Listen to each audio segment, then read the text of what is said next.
All right, folks, let's dive into the wild world of UK immigration. It's a topic that's been stirring the pot for years. We're talking about the current immigration hullabaloo, a hot-button issue that never seems to cool down. Labour's blaming the Tories. Tories are dreaming of pre-EU days, and everyone's glossing over the guy who started it all, Tony Blair. Remember him?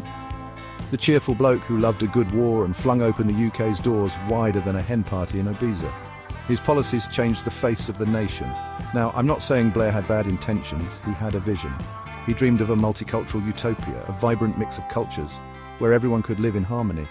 And for a while it looked like it might just work. The streets were alive with new sounds, sights and smells, but between the influx of Polish plumbers and chicken tikka masala becoming a national dish, things got well complicated. Integration wasn't as seamless as hoped. Suburbs that once prided themselves on their sameness suddenly found themselves navigating international food aisles and foreign language subtitles on the telly. It was a cultural shock for many. Don't get me wrong, change can be fantastic. It can bring new opportunities and enrich lives. But for a nation that treats queuing like an Olympic sport, the sudden influx of new faces, languages and, dare I say, cooking smells was a bit much for some. It was a lot to take in all at once. And thus began the great British immigration debate, a debate as nuanced and sophisticated as a drunken brawl in a Wetherspoons. It's a conversation that continues to evolve. Fast forward to the Brexit era, and the Tories, bless their cotton socks, found themselves caught between a rock and a hard place. The promises they made to the public were now coming back to haunt them. On one hand, they'd just spent years promising to take back control of the UK's borders, a cornerstone of their Brexit campaign.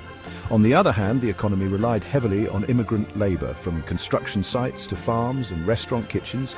It was a classic case of be careful what you wish for, except in this case, the wish was a giant inflatable duck emblazoned with sovereignty floating down the Thames. A spectacle that was both amusing and deeply ironic. Initially, they tried to play it cool, adopting a surprisingly liberal immigration system. It was almost as if they were saying, look how open and welcoming we are. Come one, come all, they seemed to be saying. Just don't expect any decent healthcare or affordable housing. The infrastructure was already stretched thin, but as the numbers climbed higher than a pigeon on a statue of Winston Churchill, the pressure mounted. The public's patience was wearing thin. The right-wing press went into overdrive, churning out headlines that would make a xenophobe blush. Fear and sensationalism became the order of the day, and so the Tories did what they do best. They U-turned faster than a milk float in a cul-de-sac. Their policies shifted almost overnight, leaving everyone in a state of confusion. Which brings us to today and the current ringmaster of this circus, Keir Starmer. Now, Starmer's trying to walk a tightrope thinner than Boris Johnson's grasp on the truth. He knows Labour needs to distance itself from the open borders image Blair cultivated. But he also knows that alienating ethnic minority voters and choking off the supply of essential workers is a recipe for electoral disaster. His solution? A set of immigration rules so convoluted they'd make a Rubik's Cube look like a game of snakes and ladders. We're talking stricter visa requirements, higher skill thresholds, tougher family migration rules, the whole shebang. It's all about attracting the brightest and the best, apparently. You know, the ones who can navigate the bureaucratic labyrinth that is the UK immigration system. The rest of you, well, you can always try your luck down under. I hear Australia's lovely this time of year. Just watch out for the spiders, and the sharks, and the venomous snakes, and the... well, you get the picture. It's a balancing act, a high-stakes game where one wrong move could mean political oblivion. Starmer's challenge is to find that sweet spot where he can appeal to both the traditional Labour base and the new diverse electorate.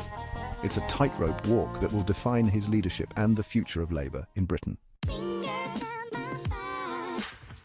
So, there you have it. The great British immigration debate. A glorious mess of political posturing, historical amnesia, and enough bureaucratic red tape to stretch from Land's End to John O'Groats. It's a debate where everyone claims to have the answers, but no one wants to admit they might have contributed to the problem in the first place. It's a debate that's as predictable as the weather, as nuanced as a sledgehammer, and about as likely to reach a satisfactory conclusion as, well, Brexit. And on that cheery note, I'll leave you to ponder the future of this sceptred isle. Will it be a multicultural melting pot of tolerance and understanding, or will it be a nation of gated communities and suspicious glances over the garden fence? Only time will tell. But one thing's for sure, it's going to be bloody entertaining to watch.